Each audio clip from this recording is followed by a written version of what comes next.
So one of my beliefs is that our subconscious really lives in the body and our nervous systems. It's not just like in our mind, right? And the body remembers what the mind may forget.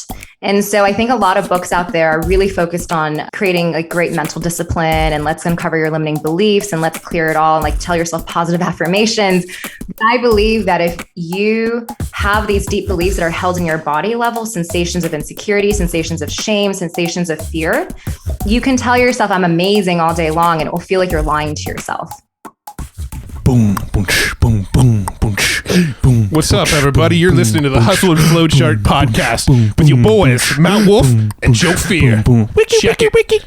Welcome back. Hey, we're here. You ready? You ready for this? Y'all ready for this? Don't. Hey, we're gonna get. Yeah, we don't get sued. Cut it off. All right, today, I can't even go. Don't. Nope. I have to keep talking over it. I don't know how that works, and I don't want to find out the hard way. With a big, you owe us this amount of money, and no, ain't gonna do that. I really don't think that's gonna happen. I don't think it would. All right, we're not talking about that today, though. No. The legalities of using music in podcasting. No, today we're giving a little slap of the woo-woo. Yes, we are. We coined that term. Wait till the outro. It'll make more sense. It's in the outro at the very end of this thing. Obviously, it's an outro. All right. Today, we're chatting with someone unique, very special. Her name is Victoria Song, and she has a crazy background. Mm-hmm. She has done a lot in her young years, I would say. Way more than most people ever accomplish in life and business. Including being on Forbes 30 Under 30? That is one of them. She also went to Yale, Harvard Business School. She's billion-dollar exits. Her clients, she's helped achieve them, but also she's invested tons and tons of money, done very well. She talks a little bit about it here. Mm-hmm. She has a new book coming out. What day? August 20, Matt? August 24th. August 24th. It's called Bending Reality, and I should get the subtitle, and I will. It's called Bending Reality, How to Make the Impossible Probable. Yep. And her whole specialty is she actually coaches a bunch of high-level CEOs, actually like the CEO of Honey was one example she brings up. There's a whole bunch of them, but essentially just completely taking these kind of hidden powers, the potential they have within them, that might be blocked with maybe some negative patterns. Maybe you're overanalyzing things and kind of stuck, feeling frustrated, anxious all the time. She basically gives us a really clear explanation of, and not woo-woo either, but how we all can basically get past that and maybe use some of that momentum for good and actually shift into bending your reality. Yes. A lot of ahas, a lot of insights from this one, a lot of how to, sort of shift, better understand what's going on in your brain and your body so that you can more easily shift out of it and, do more of the shit that you enjoy in life. The great stuff. The fun stuff. The stuff that makes you feel happy, fulfilled, and your best self. Yeah, the stuff that lights you up. That's right. Yeah. So that's what you're going to get from this episode. You're going to enjoy it. Again, her book is Bending Reality, How to Make the Impossible Probable, and you can go grab it. It's pre-order right now because it's not released, but there are some cool bonuses. Depending on when you're listening to this, yeah. Yeah, so check it out. You can get it on Amazon, pretty much anywhere. It's one of them big publishers, Simon & Schuster. So go get it early because you'll get a bunch of cool bonuses. She'll tell you about that in the episode. Yes, and grab the action guide for this episode. Go to flowchartgroup.com. If you go to flowchartgroup.com, you will have the ability to join our Facebook group. We will ask you for your email. If you choose to give us your email, which you should, we'll send you the action guide. And you also get the bonus of being in a killer-ass Facebook group. So Killer ass Facebook group. Flowchartgroup.com. Go there, get the notes, get inside the group, say hello to us. We'll say hello back. We'll wave, we'll smile. Let's go talk to Victoria. All right, Victoria, how you doing? Great to have you on the show. Thanks for having me. For sure. Excited for this. Well, I know we were like pre-chatting and I know. It's like we should hit record probably. Yeah. That's always a good sign. Like something good's gonna come out already. Like we were like, we got to share more of this stuff here. Yeah. So big shout out to our friend Esther Kiss for making this happen. So thank you, Esther. I know you check it out. Esther. Yeah, but you, Victoria, you have a really interesting background, and all the way from I know your schooling time, in university at least, and then getting into business, and then this whole pivot into really learning from a bunch of coaches and therapists and all this stuff. But you wrap it into these massive companies. Like we're reading some of the case studies of your work, like Honey, for instance, that app that probably everyone's using now on the Mm-hmm. computer, and like just the shifts. Free money, why not? I know, right? It's a great company. But the fact, like, just these little pivots that you're helping folks with their mindset, their nervous systems, the way they're thinking, and how they can build some greatness, whatever they're doing. So happy to share all that here, and kind of want to see what your story was like before getting into the game. You have a new book also going to come out soon. I wanted to give that a shout out. Bending Reality in August, right? Is that when it's August 24th, How to Make the Impossible Probable. Woo, woo. It's a cool book name, and it looks very interesting. So take us back, though, to, I don't know, wherever you feel like university, it sounds, because you went to Harvard and Yale, right? Harvard Business School. So take us back to there, because you say you learned a lot more from the coaches after school, right? Yes, that's right. Yeah, I think, without even realizing it, I was just so in the rat race. Just as soon as I kind of left the family nest, I went to Yale College for university. And then I went to Harvard Business School, and I'm very grateful that I've achieved a lot. But I think, when you get into venture capital at 23 and you start having all these opportunities that are super rare at a young age, you also really quickly realize, like, wow, is there more to life than this? Like succeeding, achieving. And I felt like the more I achieved, the emptier I actually felt, which was such a strange phenomenon. And for a bit, I thought like there was something wrong with me, because I was thinking like, gosh, I should be grateful. I should be happy. So many people look over at me and think I have the dream job being a venture capitalist. So like, what's wrong with me? Like, why aren't I happy?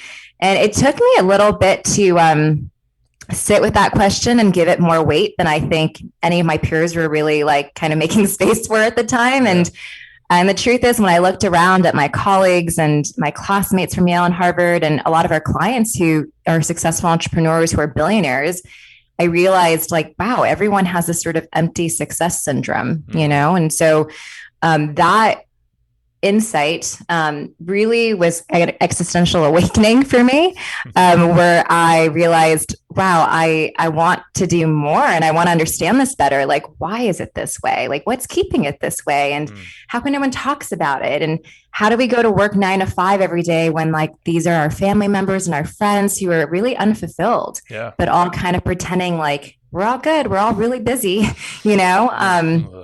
So that became the question that I was more interested in getting to the bottom of than just like, how do we make you epically successful? In VC, we're really focused on the business and, the business model, scaling the business, making sure it's as profitable as possible, really good exit. But for me, I was like, why are these entrepreneurs so empty even after they've made it? And how can we solve for that? Like, how can we be epically successful and deeply fulfilled? That's awesome. And so that was in 2016. And I left VC without really knowing exactly what I was going to do about it, but was just clear that part of my journey and exploration was going to be figuring out how I can support in some capacity around this question. And then that led me to getting certified myself, because as you read, I've worked with over 24 coaches, and these kind of answers didn't come from, institutions, even the finest ones. They really came from studying with healers, therapists, coaches, from life coaching, business coaching to sex coaching, truly like the whole gamut. So yeah, that's what I realized after investing hundreds of thousands of dollars and a decade working with these coaches. And I'm hoping to save my readers the time, money, and energy that I did and giving everything really in this book. One of my superpowers that is translated to my work now is I've always been a really good read of people, which at the early stage investing, when it's just a pitch deck and a founder, is really the idea and the person that you're betting on. And that was the stage I was investing in, was early seed, like first institutional money into a company. And so the average check size was like $250,000, $500,000. And so one of my first deals called Crashalytics, I put in about $1 million and we returned over $40 million from that one company investment. Right on. And so I have made a lot of people lots of money, angel investors and VCs alike.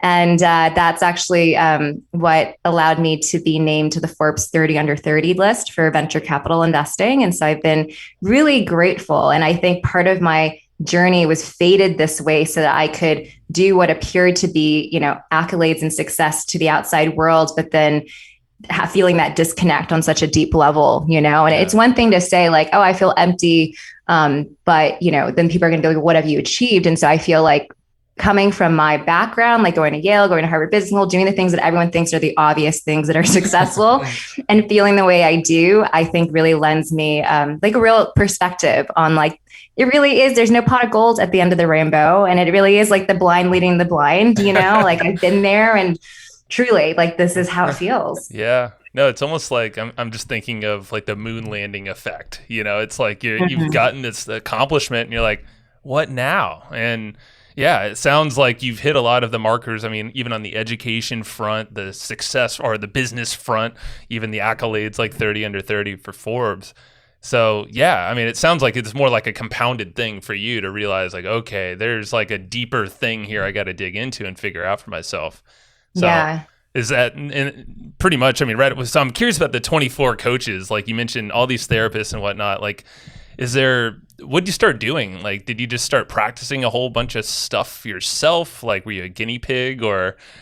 I do feel like I was like one of those like Skinner rats where I was like, I don't know if this is it, but I'm going to keep hitting this button and like, it seems to work, So I definitely went down the rabbit hole in coaching. And, I'd say that I got something out of everyone I worked with. And truly the thing that most significantly I got was just seeing all the themes and the dots that were kind of, connecting and being able to light up that picture of like, wow, there's actually a meta framework underlying peak performance, therapy, coaching, meditation, spiritual work, like there's actually this cohesive framework that is one that I talk about in the book, in Bending Reality. And it was actually one of my goals was to empower the reader who's interested in this to know truly what is everybody actually teaching? Like, what does everyone have a different way of getting at so that they would feel more empowered when they hire people to know, like, what am I really signing up for versus like feeling broken, feeling lost, feeling that you have to fix yourself, which I think can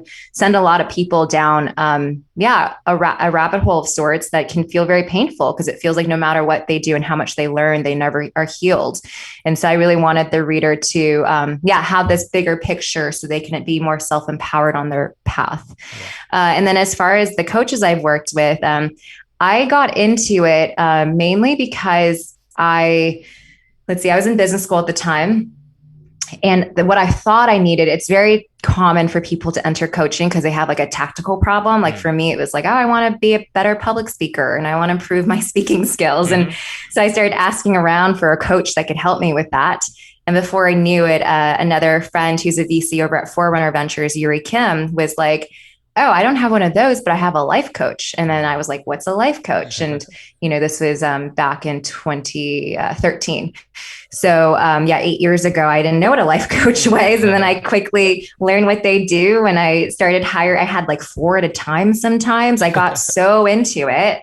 I became obsessed, honestly, such a power user of coaches. And it changed my life. Like, I really think that my life can be almost like divided up into pre-coaching era, like me kind of half asleep, autopilot, walking through life, and then getting all this amazing insight and wisdom from coaches. And now I'm living such a conscious, chosen life of like designing this incredible life and work. And it really ripples out into my clients and just such huge up-leveling around, everyone around me that I get to work with. So anyway, I think coaching, I recommend it for everyone listening. So I'll let you dive in. Sorry, I'm like, I could take this anywhere. You're good. No, we'll get you. Well, I'm curious. You mentioned there's kind of like a framework that sort of underlies all the different, modalities, I guess you could call them, of like, therapeutic education. Is there like, what are some insights around that framework that you can share? Like, what were some of the patterns, the overlaps that you noticed between all of those different things? Okay. So first I'll ask both of you to do this. Just imagine in the last week, what's something that may have happened that didn't feel good. Maybe it was a mistake or brought up some sense of fear or sense of failure or something that just, could have gone better. Okay. Yeah. And when you tune into that event, I want you to just feel into the sensation in your body. Like, what do you notice happening when you recall this unpleasant event? I think I tense up a little bit. Yeah. I get kind of more of a tightness in my stomach, I would say. Okay, good. Yeah. So this state is one that I call contraction, so this constrictive energy pattern. And for me, I talk about in the book how this activates our fight flight response. So when we're in this state, we're tense, our breathing is shallow, our options narrow, our perspective narrows. It's hard to see solution set. We feel very stuck in a perspective. And this, without realizing, is how a lot of people walk through the world, without realizing it. If you're thinking about the next problem to solve, if you're catastrophizing or thinking about worst case scenarios in your head, like so often my clients are like, I'm just imagining kind of the worst case scenario happening. Like it's not even the event. It's like after the event, they're still thinking about it and spinning on it. Yeah. Right. Like, so this could have happened. Yeah. So they're even stressed about what could have happened that didn't happen. Totally. Yeah. And there's almost this sense of like a safety that comes with such vigilance. Yeah. Of like, oh, as long as I'm preparing and impending doom generator, trying to in advance guess what might happen so I don't look stupid. Yeah. Like this is where a lot of our minds are. And so this is the first state that a lot of clients find me in. And I find that all of their self solutions, like boot camp coach in their head, or gosh, I can't sleep, I'm constantly thinking about the problem. And then maybe I'll like go drink to unwind. Like all of these things actually just create poor health, poor sleep, more contraction in their system, and like a tight nervous system, as we talked about. Yeah. Right. So Matt Kahn has a great quote that the ego is an imaginary identity of an overstimulated nervous system. Ooh, I love that. That's a very real, I can embody that. I've lived that many times over, as everyone else. Exactly. And so this is like what characterizes, I think, kind of the state of the world right now, especially in the COVID period, especially in the uncertainty, especially in the unknown. Like we're all like kind of walking around super tight, like, oh no, is the other shoe going to drop? Right. So that's the first state. And as you can imagine, there's thoughts that create the state. There's emotions that create the state. And there's all sorts of limiting beliefs or shame stories or guilt or proving oneself, like your hustle and flow. I appreciate more of the flow piece of your title because, the hustle is really like, oh, I need to prove that I matter. I need to prove that I got something to give and offer in the world, right? There's this constant urgency. And truly, like when we have that time urgency, it really gets us into the scarcity mindset, which creates this contraction. So, okay, now I'm going to talk about the flip side. I want you guys to imagine an event this past week that really lit you up, where it felt like calm and amazing, happy. Maybe you were grateful that it happened. Okay, great. And when you tune into your bodies and your nervous systems, what do you notice? I just noticed a smile go across my face as soon as I thought of the moment. Same. I just felt lighter all overall. It's like nervous system, like you said, it's just chilled out. Yeah.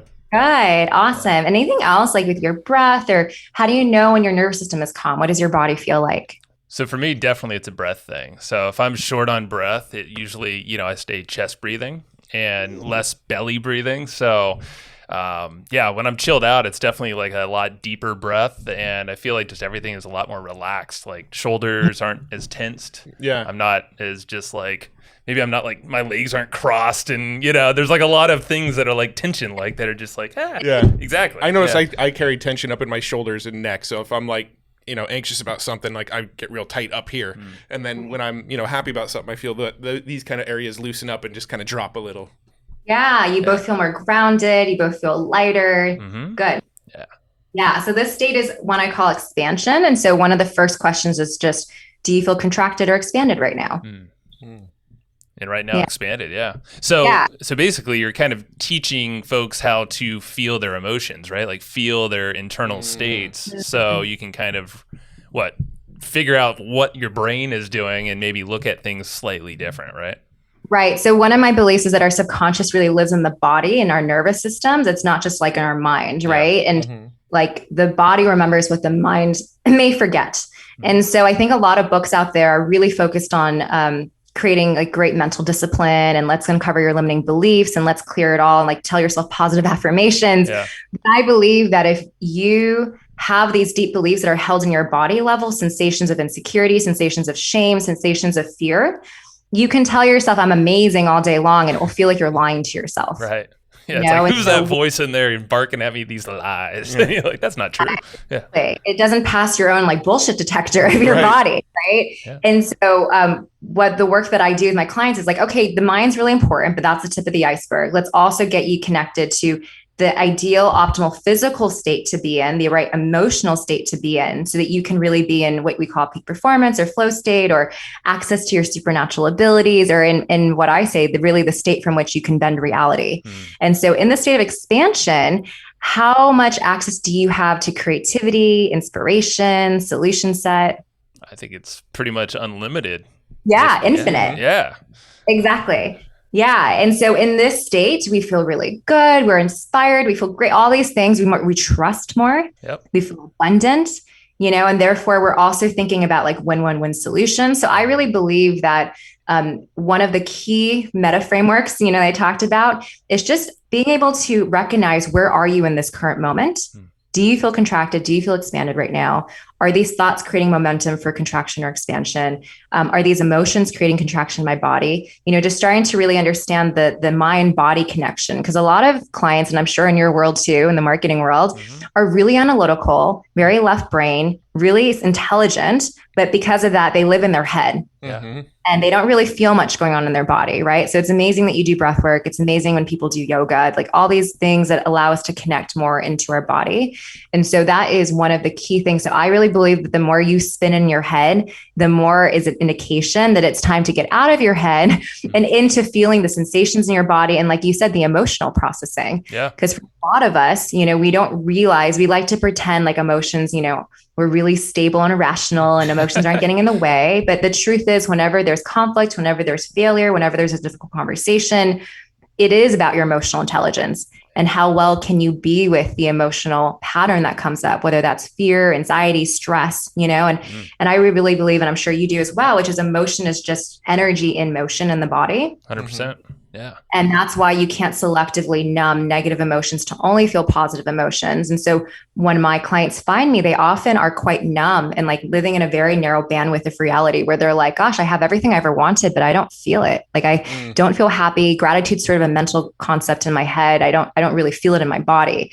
And they don't realize that, they've been preparing themselves for the ups and downs of startup world by thinking that it's a superpower to be completely numb. Yeah. Like, I want to protect myself from the super low.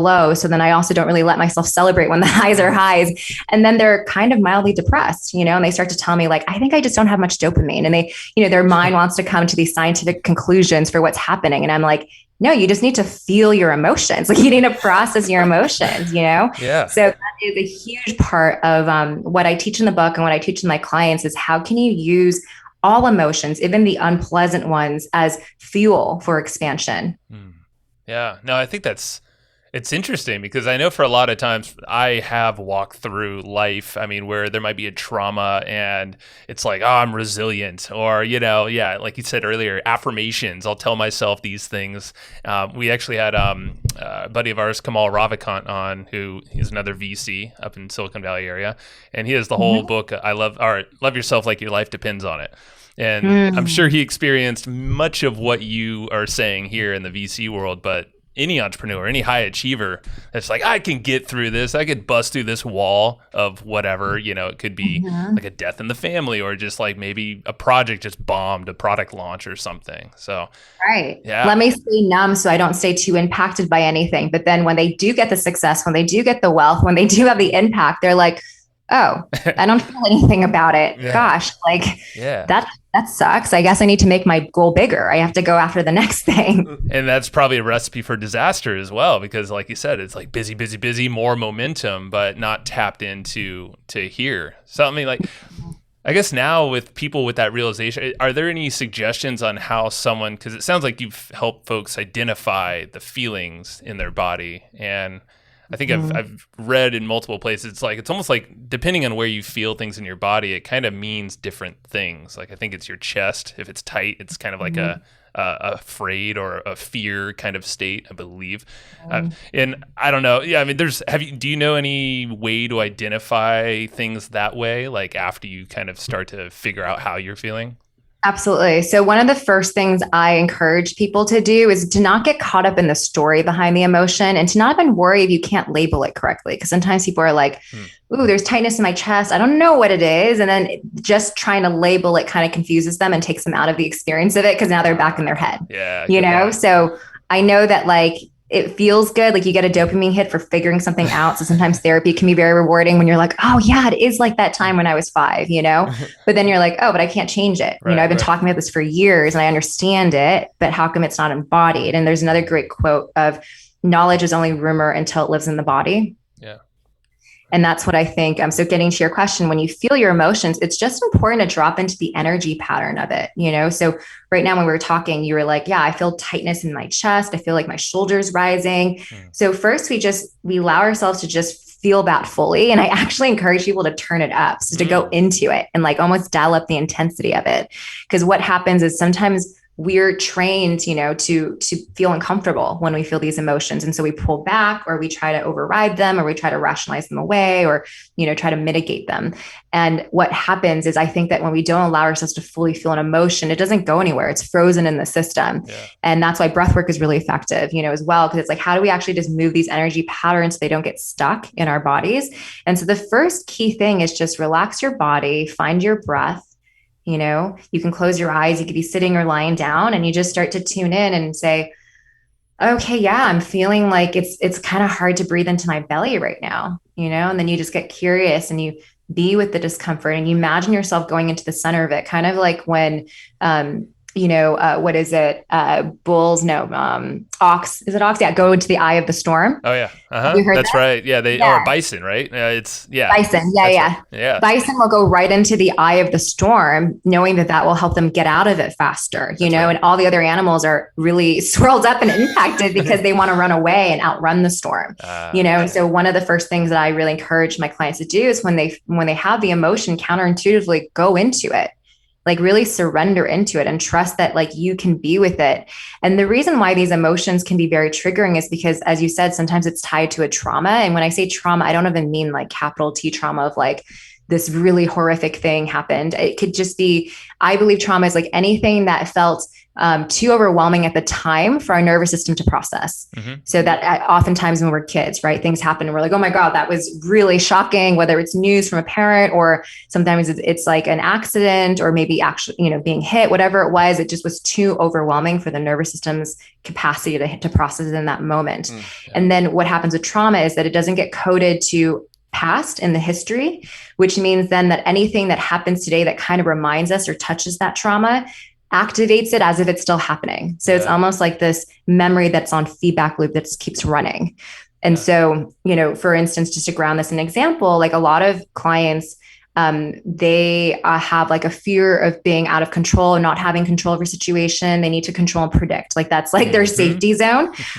Really true for a lot of founders.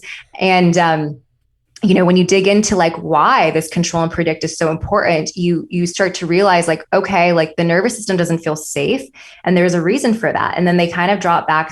I've heard the story many times, which is that they were bullied when they were kids. And there was something really terrifying that as an adult, they're like, it wasn't a big deal. You know, it was worse things happen to people. But as a kid, it was really intense and it did feel traumatic as a child. And so I have one client particularly that I referenced in the book who noticed that whenever he doesn't get his way in an agreement or in a meeting or with, you know, a strategy, he gets very angry. You know, and then the anger turns into stress and anxiety where he's worst case spinning and he's imagining the conversation going really badly. And we realized and tied it back to, well, yeah, because when you were a kid, you were bullied and there were these incidences where he was really scared for his life. And so now whenever he feels a loss of control, it's connected to the sense of unsafety, and feeling unsafe can feel too vulnerable to admit to ourselves. So it usually manifests as like a secondary emotion, like anger, for instance. So it's easier, you know, for men who associate with like the masculine to be like, I'm angry versus like, oh, that hurt my feelings or like that scared me, you know? And so his instinct was to always get angry. So anyway, I bring that up because I really want to, I guess, make clear to the listeners that more often than not, what's actually happening is tied to an emotion that we're not willing to acknowledge. And that emotion is coming up because it's it brings up an uncomfortable memory that we've been avoiding processing. Yeah. And it's like our bodies still remember it, and it's still held in the nervous system. It's still held in the subconscious. And anything in our life today that reminds us of it is going to set us back there.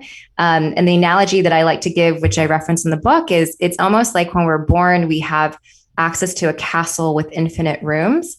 But then because we don't want to feel certain emotions or certain scenarios or certain situations, we end up living in like one room that we have complete perfection mastery over. And so we've just shut off this whole diversity of life to live in this one perfect room. And like, that's what it looks like to choose to actually create your own little cage or your own prison, where it's a very conditional, fragile existence. And so one of the things I really teach is like, how can we make you anti-fragile, where it's like your emotional system is so resilient that you can ride the ups and downs of life, and you're not trying to control and predict life, but you know how to stay calm in uncertainty, your nervous system unraveled in any unknown, so that you can see and access creativity and solutions where other people are so uncomfortable sitting in that uncertainty. They're kind of grabbing for a false sense of certainty and control.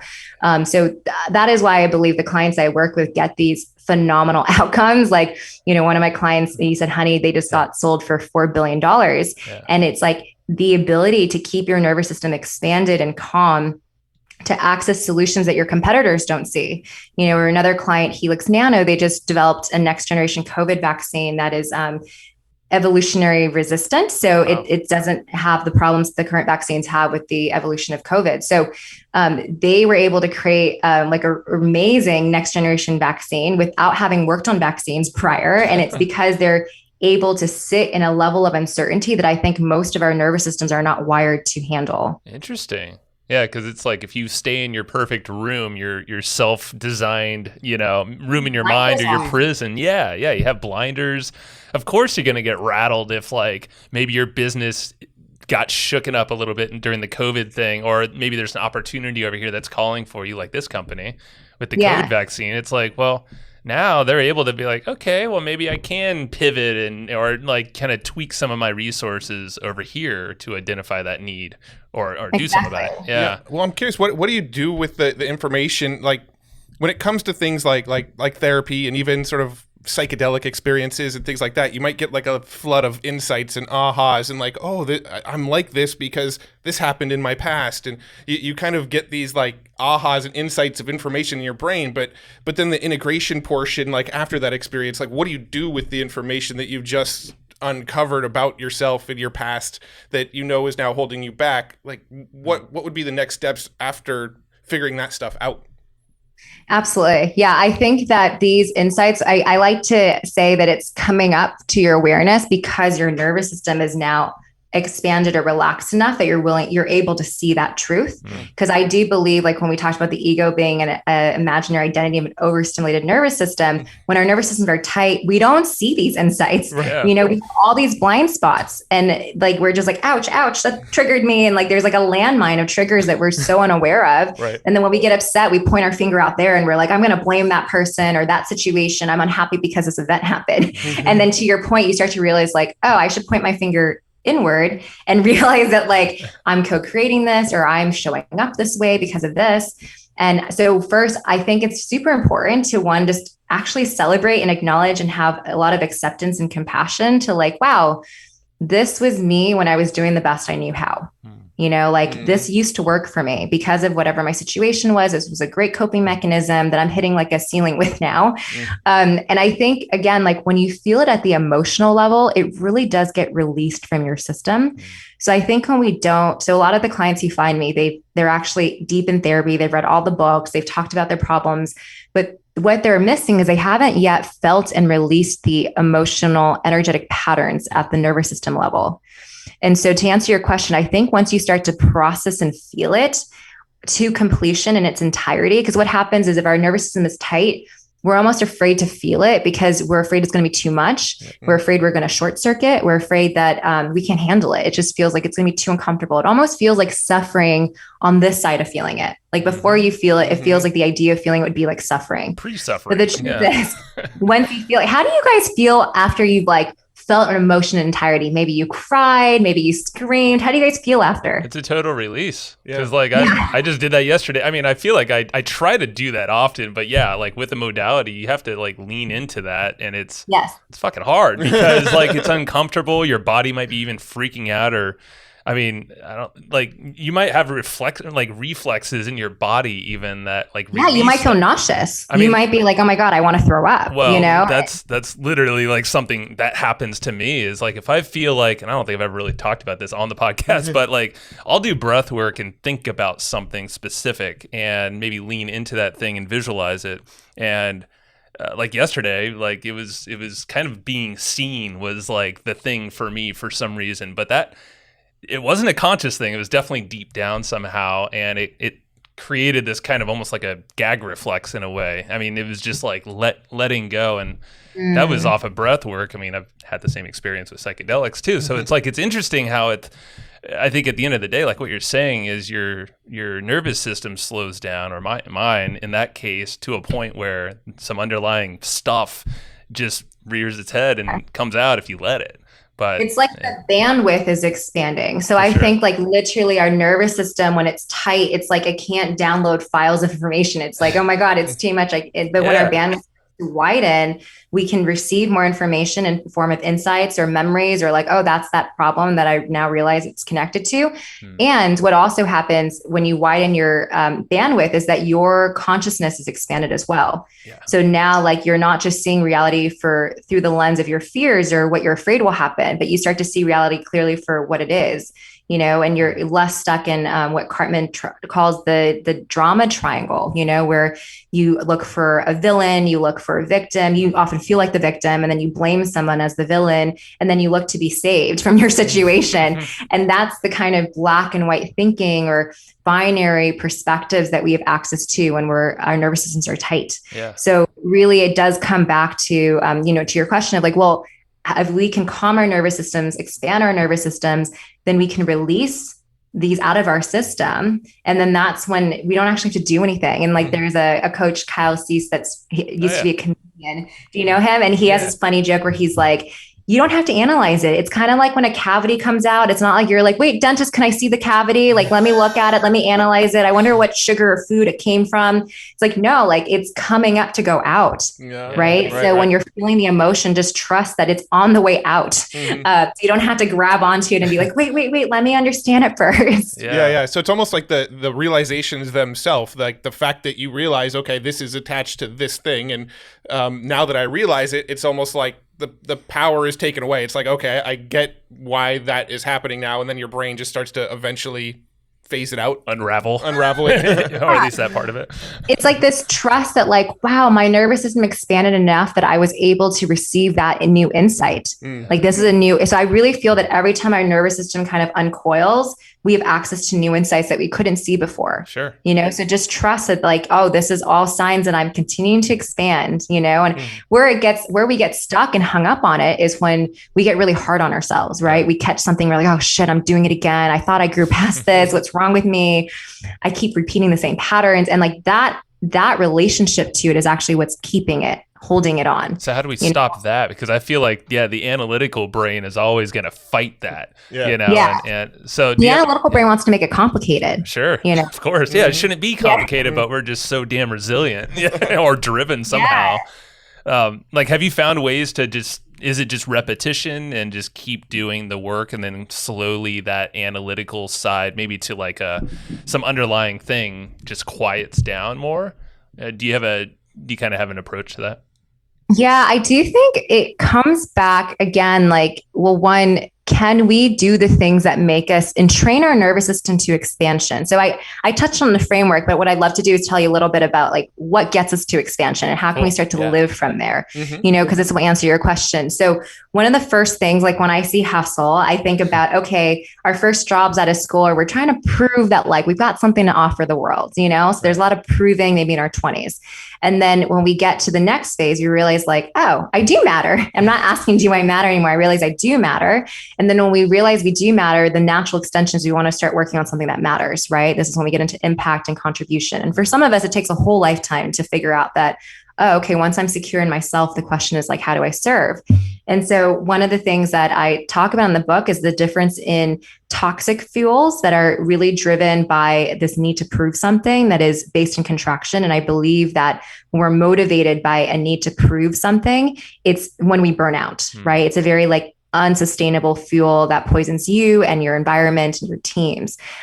When you get to more sustainable motivating fuels, one of the first layers of that is when we connect to our sense of mission or our sense of purpose. Yeah. And so when we start to connect to our why, we start to be able to pull ourselves out of any small limiting belief or story and like really stand in, wow, like this is what I'm here to do, you know, and that feels really expansive to stand in your mission statement.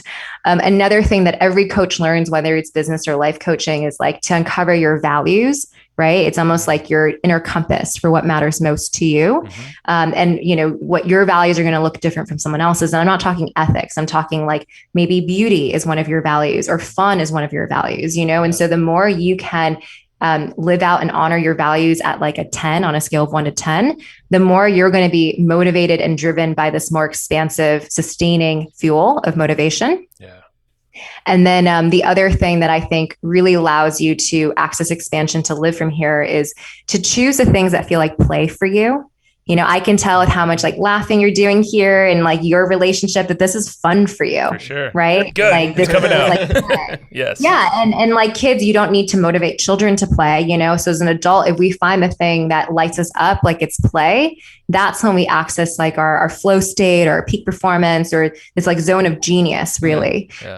And, you know, I think that some people get caught up in like, well, what am I good at? What can I do? And then they're like, oh, I'm doing things I don't love, but I'm really good at. And I'm afraid I'm not going to get paid if I do what I love, you know, but it's actually, you start to access your capacity of like your full human potential when you're doing what feels like play for you.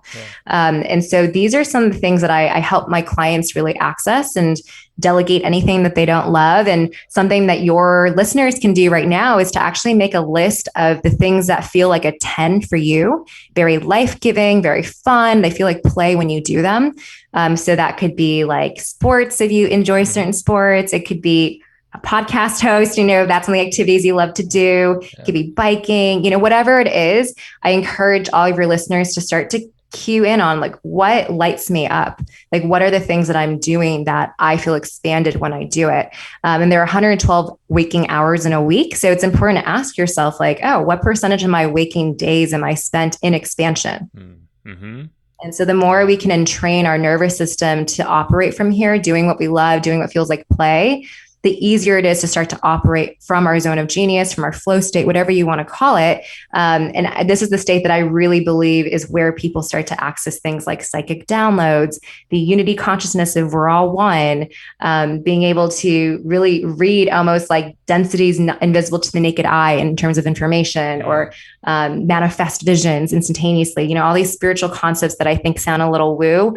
I really do believe that when you can start to live from the state of expansion, you access this 0-point field of, in quantum physics, it's, you know, the fields of infinite possibility and probability from which physical reality is, arises from. So anyway, those are some of the things that I talk about in the book, because I really do think this meta framework that we're talking about is what's behind not just peak performance, not just self-development, but it's also behind real magic. As long as if you believe in that, it is about, the mystery of the unknown. Yeah. So what if you make a list of all of the things that you're passionate about and you're really excited about, and you look through it and none of it feels, for lack of a better word, monetizable, right? None of it feels like, okay, I could make a career out of this.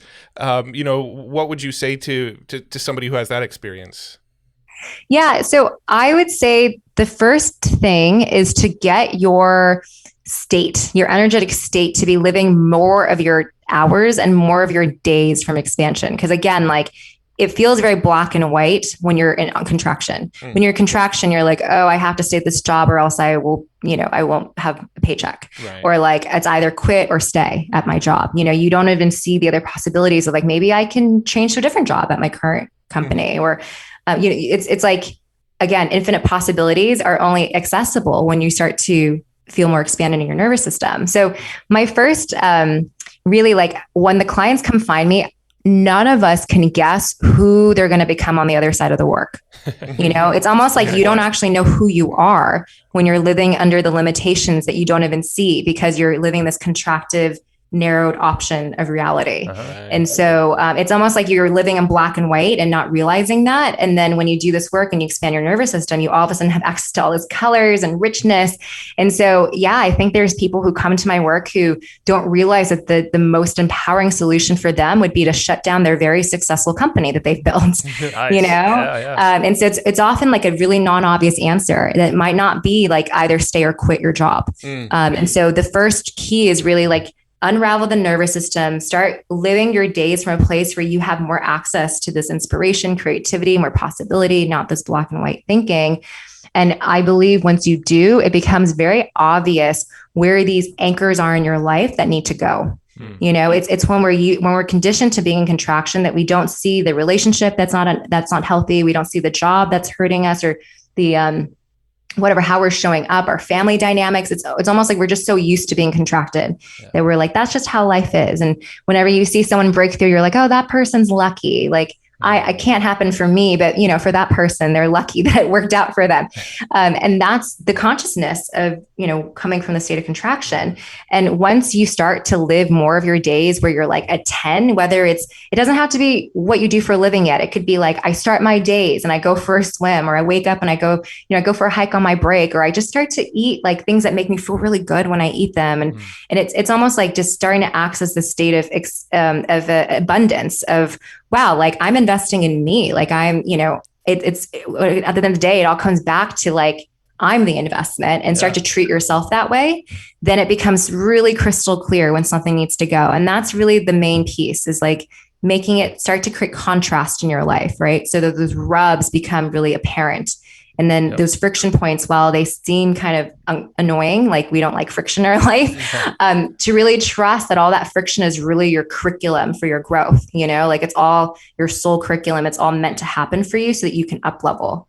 Like all the friction in your life is just showing you where your next up level is going to come from. Yeah, no, it's the whole thing of like feeling like you're under this veil of whatever, like it's once you do the work, because once you do some of the woo-woo-ness of the sounding of, some people might be listening and be like, oh my God, I don't get it. Like, like you said, like some people are just like, they're lucky, like they're into the woo-woo stuff. I guess they drank the Kool-Aid, but it's like, no, it's real because it is all energy. I mean, it's science. And once you chill out your body and your emotions, you really do feel like everything's brighter. Like there's like this bigger perception of the world and what's possible. And it's so damn hard to describe that. And like things like drugs can help you, but also just your personal, breath, the thing that we all have for free. I love Wim Hof. His saying is just breathe, motherfucker. It's just like, we all have breath, so do it. Totally. The reason why breath work is trending, yoga trends, meditation's trending, self-care is trending is because the world is so wound up. Our nervous systems are so wound up right now, especially during the pandemic, that's what we need, is to relax our nervous systems is really step one. And to your point about it sounding woo-woo, this was the key challenge. And really, I think why I do what I do, because the clients I work with are very analytical. They tend to be engineers. And they consider themselves agnostic, atheist, nihilist, like they're not spiritual. They don't have a yoga practice. They don't meditate before we work together. So being able to meet them with language that resonates. And as you heard me talk about this contraction versus expansion, you notice that like, I'm not talking about anything that takes a leap of faith. It's all stuff that can be felt in your personal experience. And I do believe that is the deepest way to learn, is through people's personal experience. And so the book is designed to really like create exercises and tools that give you this personal experience of what it's like to start bending your reality. Yeah. No, I mean, the book's going to be really, it sounds amazing. The fact, just the title alone, bending reality is like, there is a different reality if you choose for it, choose to lean into that and work it. What are some other things that folks will get out of the book? And I know you also offer training and some other stuff on your side. So I'm just kind of curious, like, what's the future look like for you in this work? Yeah, it's a good question. So, you talked a little bit about psychedelics, for instance. And so on my website, you can actually find my live recorded audio guides of me taking people through their journey on psilocybin. So those are available online. Those are really fun. The topics range from I release control to it's never too late to have a happy childhood to remember your future and becoming your highest self. So those are sort of the topics for those 3 to 4 hour audio guides that people can find on my website, which is www.victoriasong.me. And then I really think of the book Bending Reality as how do we really do the work between these peak experiences to integrate what we've learned and touched, right? I really encourage my clients not to just chase the next expansive experience, but to really start to ground and stabilize and integrate this new nervous system awareness so that this is a new baseline. This is my new normal. And so the book really teaches that without any use of substances. The only thing that is a little bit altered state is the breath work that I teach in the book. But I do think there's so much we can do to again, bend reality that is through our truth, our essence, who we are. Like we really don't need much. The book is really designed to almost be like your self-healer. Like it's empowering everyone to know how to empower themselves to do this work. And then if you do choose to bring on a guide, I always encourage people to find people whose life shows they know it. You might think you know something, but if your life doesn't show it, you don't actually know it, And so it's all about embodiment and finding teachers who really reflect what you're trying to learn. The book is, again, Bending Reality. And it is a tool that is used by billionaires, tech founders, truly the world's most successful individuals who are left brain analytical and have been able to find results that start to make them question, like, do we live in a simulation? Like, this is strange. Yeah. If you're down if you're excited for a journey like that, where you can start to access your own supernatural abilities that I believe only appear supernatural from a certain, level of consciousness. Like on this side of consciousness, it seems crazy, some of these topics that we've been talking about. But again, once you've tasted and experienced it yourself, you're like, wow, okay. Yeah. I don't believe anything. It's just my life right now. Yeah. Just accept it because there's more to it that you haven't seen yet or experienced. Yeah. No, it's cool. And we all have the tools for it too. It's not like some expensive endeavor, to experience some of this. So, for sure. This is really cool, like Victoria. Breathwork is free. It is. Very cool. Well, the book is coming out August 24th. This episode will be released before that, but it looks like you can pre-order it on Amazon already. So, actually, where is the best place for people to grab it? Like, is there you can get it on Amazon. You can get it on my website. It's being distributed by Simon & Schuster. So really wherever books are sold, you can pre-order it on their site. Cool. And I'm also encouraging people to pre-order now. And I'm giving all sorts of free techniques, like guided breath work is one of the free techniques that you get now. Also in 15 minutes, you can create your own mission statement. So I have a guide that helps you connect to your purpose, helps you connect to your values, as we talked about today. And then also there's a technique that helps you release any stress or anxiety that you're feeling in a moment. So if you notice any contraction in your nervous system, there's a guided technique. These are all audio guides, by the way. Nice. So they're all as a thank you for pre-ordering now. Sweet. Well, thank you, Victoria. Thanks for doing this work and sharing it with us today. It's been fun. Yeah, thanks for having me. This was so much fun. Yes. All right. See you later. All right. Bye-bye. That was fascinating. I like that a lot. It was good. It was definitely a change of pace from some of the episodes we've been. I feel like we've been fairly tactical on a lot of the more recent episodes. So it was kind of a nice change of pace to kind of get into the head a little bit. We go in ebb and flow around. Yeah. Eben, pagan. Yes, him if you wish. Yes, Eben, pagan. He should have changed his last name to Flow. Ebb and Flow, yeah.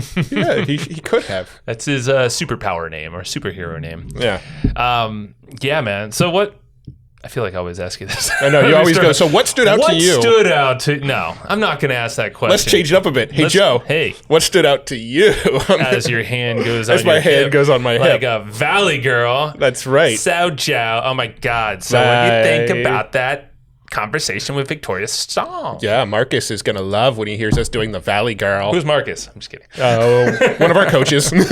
Shout out to Alpha Hippie. Yeah.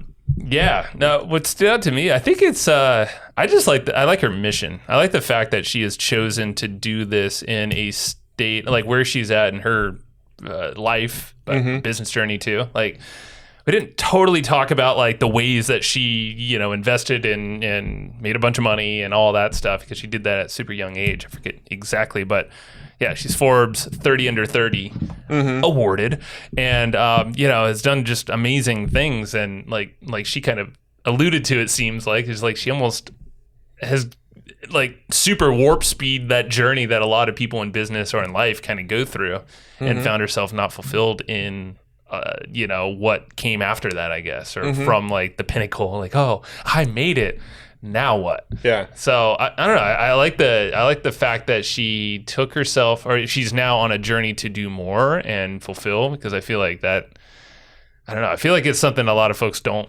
do. And like she said, it's probably a perfect timing too, with COVID and people feeling like there's maybe a little tighter and wanting to figure stuff out or reinvent themselves. But really, it's like we all have the power to chill ourselves out and maybe let the answers kind of come to us a little naturally. Yeah. I know we've felt that. We do that actively all the time, or a lot of what she was saying. Yeah, no, I think for me, there was sort of two big kind of ahas that I had during this.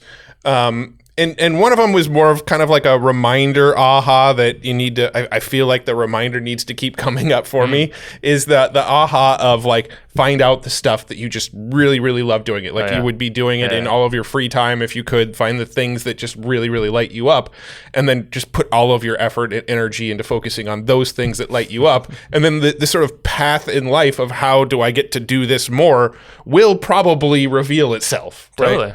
We're doing that right now with our own business. And I was actually thinking about that exact topic yesterday, and how, we won't go down the rabbit hole now, but basically we're looking at our business, just for the audience to know, like we're actively shaving pieces off. We're looking at the 80-20 of like everything we do, the actions that we're taking or our team are taking. We just fired Chet. He's out. Chet's gone. Sorry, dude. Not sorry. Yeah. You were a drag. Lee kicked him out too. Oh, Lee's an asshole. Yeah. That guy's a dick. Well, there's a story behind that one. We've told it. I mean, we're just wholesaling, firing everybody. Don't worry, Sue, Jacob, you're safe. But everybody else, gone. Wait, who is Chet or Lee? Were they ever on our team? Yeah, those are people that we've just fired. They didn't last very long. Don't worry, everyone listening. We are not dicks. No, we didn't actually fire anybody. No. That's funny though. But yeah, no, it's we make ourselves, we entertain ourselves, right? And that's kind of the point. Yeah. That's part of the point. We have to. We make sure that, like she was talking about like your value systems, right? Like lean into like the values. And one of the values we decided with Hustle and Flowchart, be very stern about everything, is we're always going to take everything super seriously. Hustle like a mofo all the time. Right? Right, exactly. Oh, okay. But I got our values right? Yeah. Cool. It's okay. like... I had them tattooed yesterday on my forearm. Yeah. Do you want to see? Yes. Give me a sec. Okay. Do you have a Sharpie? I don't. Fuck. All right. Never mind. Good thing I didn't actually tattoo them. No, right, but really, like with our podcast, we decided very, very early on that one of the core values is if we're not having fun, we need to change stuff up, right? Yeah. Like we're going to make sure that that at least this is fun for us. Hopefully, it's fun for the listener as well when we're Victoria goofing off. Said she had fun. She said she did a whole like podcast tour, and yeah, she had a great time. Yeah. Well, it's like I feel like our podcast, we're always told by guests that they have a blast on our podcast, and I feel like you and I always talk about how we have a fun, like we have fun on our podcast, but I hope the audience thinks it's fun too, and not just like these two dudes just have a bunch of inside jokes that they goof around and I never know what they're talking about. That's a good point. I mean, it seems like our listenership is not dropping off, so that's a good thing. It's growing, but it needs that. I trust we're doing the right thing here, but if you want to write into us or find us somehow and tell us that if we're just not fun enough for you, then get the hell out of here. Yeah. No, I'm just kidding. Love you. Yeah. Go listen to Entrepreneur on Fier instead. I mean, hey, he'll welcome you. Yeah. What are we saying anyway? Where are we going? Where are we going? We're going to the place of values and having fun with the podcast, and that's one of the most important values, and that's a value that we choose not to compromise on. It's true. And that is we talked about this on some previous shows, but yeah, it was something that it's easy to fall out of. It did for us when we feel like we got to do something, or there's an opportunity we can't miss, or a product launch that's life or death, which is kind of bullshit. Always bullshit, actually. And it's like, It's Bill Murray. Bill Murray. Yeah, and you know, I said that was two kind of big takeaways that I had. Yes. That was one of them. The other one was like when you're in your shit, so to speak, right? Like when you're kind of having a rough time and your brain's spinning out of control because you're like everything's going to shit and you can't really see the light at the end of the tunnel. You know, for me at least, most of that is like I focus on what's going on in my head. I focus on like the thoughts that are spinning around in my head. And like that's the only place my sort of awareness could go is like the analyzing. Is the analysis, right? Like I never really stop to go, how does my body feel right now? Like, am I feeling tense? Am I feeling loose? Am I feeling like, where is the pain? You don't ever do that? No, never. It's always just purely up here, just purely up in my head. And it's what she said is common too for a lot of folks, especially in business. For smart people, yeah. Yeah, I guess I'm not that smart. Yeah, exactly. Exactly. That's the point I was making. Yeah. Hopefully I hit the right one. Was that the right one? It was the right one. Oh, that's You were good. joking. Get out of here. It's a horrible joke. Quiet, you. Jesus, the neighbors hate us. Yeah, I'm This sure they do. Cheering audience for stupid jokes. Yeah. We really should stop bringing in this full studio audience just to record one podcast. It's a lot of effort to bring on this many people. But I don't like you. Get out of here. Well, what do you guys think? What do you guys think so far? What do you guys think? Get out. I mean, they're There's cheering like and two laughing. audiences. How do they do that? It's amazing. And they shut up at command, too, which is perfect. We've trained them well. Yeah. They actually sleep here on between the gaps we don't podcast. So Yeah. we have rotating videos telling them what to do and what not to do. That was a great joke. Thank you all. But I cut you off, so I said shut up. All right, back to it. Victoria actually did say, though, she's like, it looks like you guys are having fun. I mean, I'm having fun. Like, she did nail on the core value that we have basically put the flag in the sand and said, all right, we're done with all the bullshit, which is maybe working on stuff that just doesn't light us up, doesn't feel good. Overcomplicating shit. Overcomplicating stuff. I guess I could speak into, because I think it's come through definitely the last year, and I think it was George Bryant. I got to credit him for. There's basically he was telling me about some things that he's learned about actually listening to your body, and because your emotions typically have some meaning to them, and you know, Victoria, I think, made a really good point, because I've gone down the rabbit hole that she said is once you kind of feel something in your body, I know I default to, okay, what does that mean? Where is that showing up? So then I go back to using my brain. So I am kind of like, I would call myself in the middle. Like I can kind of experience both, but I do default more to the brain than anything. I feel like most people probably do, like a high achiever type. Yeah. But really, like for me, breath work, I mean, I showed you some of the practices that I've been doing. Yeah, but Joe had me laying on the floor the day before yesterday, stretching in weird positions. I don't know why I had to Said take you my liked it, clothes though. off to do it, though. Oh, But well. that was just for Joe's own... Beware. We have this office. No, it's weird. No. it is. It always gets You weird. made it weird. It always goes You there. made it weird. It always goes there. Keep your pants on, Matt. So, It's not what you said last week. damn it, I'm trying to. Yeah. All right, I'm screwing with your flow. Okay, go ahead. No, Sorry. it's all good. That's all good. It's fun. It's just, I feel like if you can, you're screwing with the flow. The whole thing is, I think that there's exactly what Victoria is saying. I feel like things like substances can help you break through that and feel more. I mean, you've felt that, and like I'm talking psychedelics. Yeah, well, I felt like that was it was kind of a shortcut. It is, but I almost felt like or it can be. And I did kind of. Did I say this off air or on air? I can't remember. I think it was actually off air. Of like when it comes to the sort of psychedelic experiences. They fade. Right? Oh yeah, you said that the integration. I think that was on air or off air. I don't know, but I think that's a big value. That's a valuable point. But that goes with like breath work too, and other things. I mean, a little less so because you can probably write down if you want to. But and I'm not really somebody that wants to do psychedelics like once every 6 weeks to like sort of reset. You know, it's like it's kind of a once in a every couple years sort of big major experience, and I'd like to keep it that way because you know. I fear dependence if you do it too often. For sure. But the integration portion afterwards has always been tough, and you know I've found journaling and trying to constantly remind myself of experiences and stuff like that helps to an extent. But there's still that passage of time that even through journaling, I sort of disassociate from the experience more and more over time. Yeah. No, yeah, because journaling would always be something that you do after one of those experiences for sure. Right. Like we've always done that. But you're right. It's tough to kind of keep that momentum sometimes because you get these flashes of inspiration or something that you might not have been thinking about.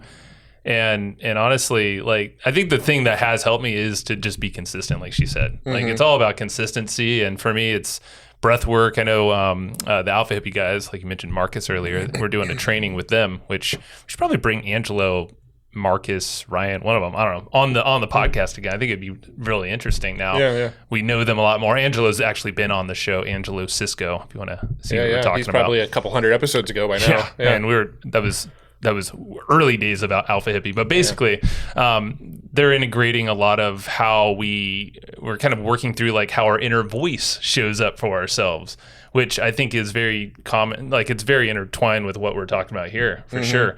Because I don't know, you can kind of like stop these patterns that are going on in our minds. And especially if we're being so analytical in the moment, that is a good moment to kind of stop and realize like, okay, what is this pattern that's circling my mind? And from what Victoria said, like she almost said, it's almost like the flip side.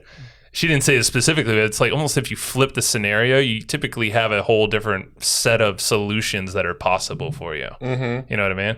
But it's so damn tough when you're just stuck thinking about it because you're like circling the same room in your mind that you've created for yourself, you know, the safe space. But when there's an outside influence or some shit that's like, I didn't see that coming, so that's shit. That sucks. I feel like crap now. It's like, it's like almost if you could just settle your mind, you then expand that box and you can kind of let some new stuff in. But really, it comes down to consistently. Like journaling, I think, is a big one, but still, that's like maybe a combo of things. Breath work, meditation, all that. And then, going back to the thing of like, I mostly feel it in my head, don't really pay attention to the body portion. I think just the sort of understanding that when that's going on in your head, just think about what it's doing to your body. Totally. Like it's almost like that gives you a tool in itself of, okay, my head is going out of control. How is this affecting the rest of my body? Like get out of your head for a moment and just, put some thought on that. Just that simple act of awareness, I feel like is an exercise itself that probably could step the anxiety down like a notch at least, No, it would. 100%. And that's actually, that whole little like you can just do it takes like 5 minutes or less even, just to kind of, but it's so fucking hard to just stop yourself in the moment. I think that's the big thing. I actually just set up alarms on my phone. I think it was based off of what you told me the other day about how like it's almost like a breath work 3 times a day or some kind of thing where if you could just like always keep your body and mind and nervous system chilled out a little bit, consistently throughout the day. If you can kind of just schedule 5 minutes 3 times a day, like to do like a fast breath work thing. Yeah. It's almost like do the whole Pomodoro thing. Like that's every like 20, what is that? 25 minutes on, 5 minutes off. Yeah, that's what it is. I mean, you could do it that often if you want, every 5 minutes. I don't know if I would do like a super intense breath work, but you could just do like mindful breath work. Totally. Yeah. Or go for a walk or something. That's what I was going to say is Alpha Hippie. Those guys it's like partial figure out what's going on, but then there's integration, which is walking and a lot of disassociating from the negative thoughts and realizing that the negative thoughts were actually not your own thoughts, but thoughts that were projected on you by others. And then by realizing that, it sort of takes the power away from those thoughts. So I think Marcus would actually be a great one to bring on the podcast since he is helping coach us through a lot of that kind of stuff as well. It'd be fun. Yeah, it'd be interesting. And it's very practical too, but it's a lot of what Victoria is saying. So I don't know. It's good stuff. Tap into your shit more often, Matt. Don't tell me what to do. I'll just force you to do it somehow. Here, I'm going to punch you in the gut. How does that make you feel? No, I'm actually going to do it. No, It's not a don't. joke. Let's not. Let's Matt, please that not. was Matt going, oh, I don't have a crying button here. I mean, I can't make the crowd cry on command. but I can make you cry. Command. Let's go. All right, we should probably wrap this Let's up. see who cries first, Joe. Getting crazy. Yeah, I know we are getting. Okay. Okay. Okay. Grab the notes for this episode. There's going to be some good ones in there. Some good goodies. ideas, good thoughts, good action steps that you can practice and integrate into your own life. So check those out over at flowchartgroup.com. If you go to flowchartgroup.com, you can join the Facebook group. When you join the Facebook group, we'll ask for your email. If you choose to give us your email, we will hook you up with the action guide. That's simple. We will. are systems, and we. Flowchartgroup.com. Nice. Go over there, and you get the bonus of joining an awesome Facebook group with cool people. Cool people, like-minded folks like you. Yeah, and Mark Your and new Steve tribe. and Jessica and Shannon. They're all there. They're all there. They're waiting for you, actually. Yeah. They're over at flowchartgroup.com, if you're wondering. Yep. So. Which is also where you can get the action guide. Yeah, get them. All right, so shout out to our boys and girls at easywebinar.com. They're graciously supporting this show with their sponsorship, but also they're hooking you up with a fat discount. Fatty. Yeah, it is a fatty. So Easy Webinar, in short, that's your all-in-one platform. It's basically unlimited everything is what they say. So basically it means run whatever you want on that bad boy. It doesn't matter the number of events or attendees or all that kind of stuff. It's all there for you. So, you're not limited by your creativity or expressions in this. I was going to try to get all woo-woo, but I can't. I don't have it in me. Yeah, I you're don't not know. limited by your inability to think about technology around webinars. Yeah, that's good. That's good. And there's endless potential in webinars, even if you don't know anything about how they work. Yeah, Because Easy Easy Webinar Webinar has- makes it easy. Bam! It's handled it all for you, and they make it really unlimited at the same time. Yes, easywebinar.com/hustle is the place to go. They give you a big discount, yeah. Yeah, if you go to easywebinar.com/hustle, you're going to get a percentage off because you're a Hustle and Flowchart listener. If you just go to easywebinar.com, you could still buy it, but you're not going to get would the you? cool discount That way, yeah. that you get because you're a Hustle and Flowchart listener. So go to easywebinar.com/hustle, Hustle. and then you get hooked up. Hook it up. All right. Anything else? Well, hey, share this bad boy around. If there's a friend of yours or someone that you're working with that needs to, maybe experience a little bit more in life, a little different perspectives here. It's a little slap of the woo-woo. Slap of the woo. I like that. Should that be the title of this thing? A little slap of the woo-woo. This is your necessary slap of the woo woo. Yeah. Slap of the woo woo. Is that domain available? It just sounds dirty when you keep saying it. Let me give you a little slap of the woo woo. Yeah, you add a couple words in there. It sounds really dirty. I'm going to slap you in the woo-woo. I know. Where is that located? Hey, the domain's available. Should we get it? Slap of the woo-woo? No. .com. we could buy it, but it'll be $10 we spend and never actually use. Yeah, it would only be for the folks here listening and like, what did they put on that website? A big hand, and I don't know what the woo woo would be represented as. I don't know. Hey, a it's chakra. No, why would you do that though? Because that's your energy, man. Yeah, no, but it's a picture. It's not like. It's still energy.